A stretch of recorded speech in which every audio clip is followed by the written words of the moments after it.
बिस्मिल्लाह अर्रहमान अर्रहीम। आज हम बयान करेंगे हजरत अली का वाक़या। दोस्तों अस्सलाम अलैकुम। हमारे चैनल इस्लामिक वाक़यात ऑफिशियल को सब्सक्राइब कर लें। हजरत अली रजी अल्लाह अन्हु की जिंदगी बेशुमार खूबसूरत और सबक आमोज वाक़यात से भरी हुई है, जिनमें उनकी शुजाअत, इल्म व हिकमत, अदल व इंसाफ और कुर्बानी की बेमिसाल मिसालें शामिल हैं। यहाँ मैं हजरत अली की जिंदगी से एक जामे वाक़या और उसकी तफसीलात पेश कर रहा हूँ। हजरत अली का इंतखाब खिलाफत। हजरत अली रजी अल्लाह अन्हु को चौथे खलीफा राशिद के तौर पर मुंतखब किया गया।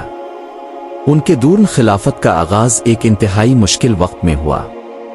हजरत उस्मान गनी रजी अल्लाह अन्हु की शहादत के बाद उम्मत मुस्लिमा में फितना और फसाद फैल चुका था।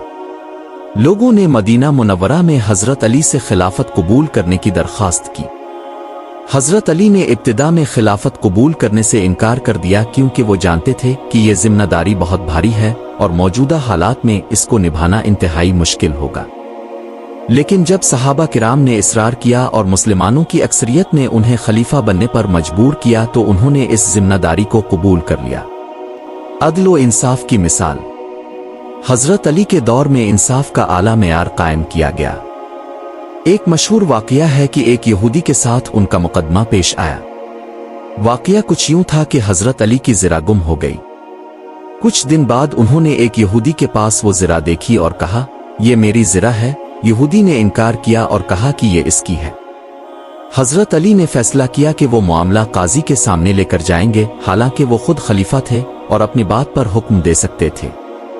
काजी ने मुकदमा सुनने के बाद कहा, ए अली, आपके पास कोई गवाह सबूत है कि ये ज़रा आपकी है? हजरत अली के पास कोई गवाह मौजूद नहीं था। चुनांचे काजी ने फैसला यहूदी के हक में दिया।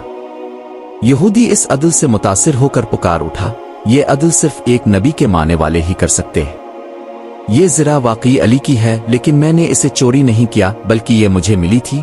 इसके बाद इस यहूदी ने इस्लाम कबूल कर लिया। शुजाअत का वाक़या। हजरत अली की शुजाअत इस्लामी तारीख का एक रोशन बाब है। ग़ज़वा खैबर के मौके पर मुसलमान क़ला फ़तह करने में मुश्किलात का सामना कर रहे थे। क़ला खैबर मजबूत और नाकाबिल तस्ख़ीर समझा जाता था।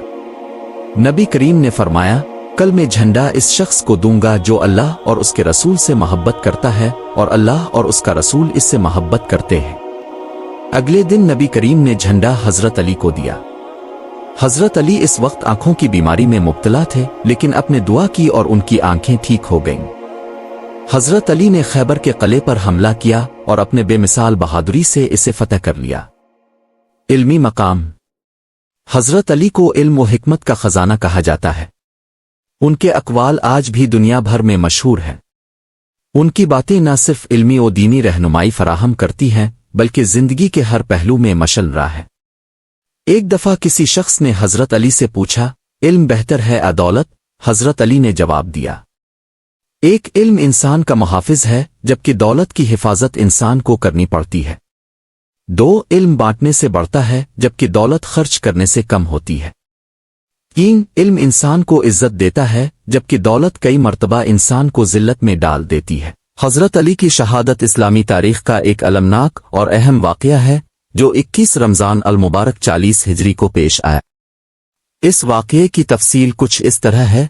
हजरत अली का पस मंज़र। हजरत अली रसूलुल्लाह के चचाजाद भाई और दामाद थे। आपकी परवरिश खुद नबी करीम ने की और अपने इस्लाम कबूल करने में सबकत ली। हजरत अली नबी के सबसे करीब तरीन सहाबा में शामिल थे और आपको बाब मदे अल इल्म यानी इल्म का दरवाज़ा कहा जाता है। आपकी बहादुरी, इल्म, तक़ू और अदलो इंसाफ के बाइस आपको खलीफा राशिद के तौर पर पहचाना जाता है। खिलाफत का पस मंज़र। हजरत उस्मान की शहादत के बाद 656 ईस्वी 35 हिजरी सिया में हजरत अली को मुसलमानों का चौथा खलीफा मुंतखब किया गया। ताहम खिलाफत के इब्तिदाई दिनों में ही हालात निहायत पेचीदा हो गए। हजरत अली को कई दाखिली चैलेंजेस का सामना करना पड़ा, जिनमें जंग जमल, जंग सफियन और जंग नारवान शामिल हैं। इन फितना अंगेज हालात के सबब इस्लामी रियासत में खलफिशार पैदा हो गया था और कुछ लोग हजरत अली की खिलाफत से नाला हो गए थे। खवारिज का खुरूज और उनकी साजिश। सफियन की जंग के बाद तहकीम सालसी का मामला पेश आया, जिससे खवारिज नामी एक गिरोह पैदा हुआ।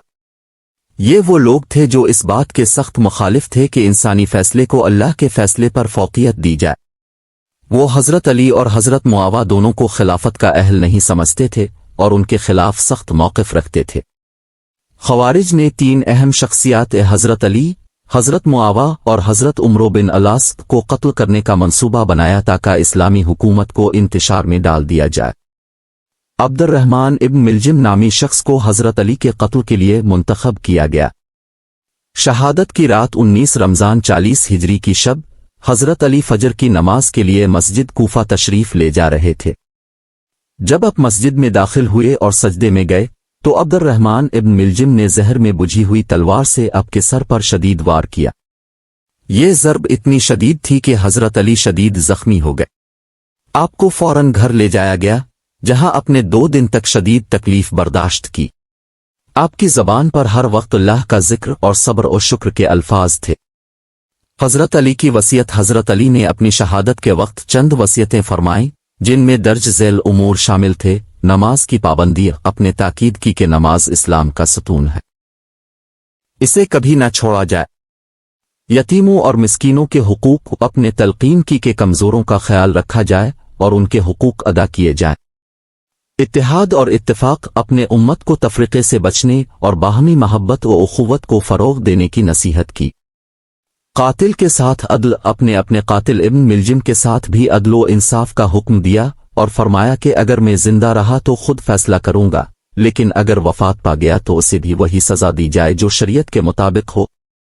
وفات اور تدفین 21 رمضان 40 ہجری کو حضرت علی شہید ہو گئے۔ آپ کو رات کے اندھیرے میں نجف اشرف موجودہ عراق میں دفن کیا گیا تاکہ دشمن آپ کی قبر کی بے حرمتی نہ کر سکے۔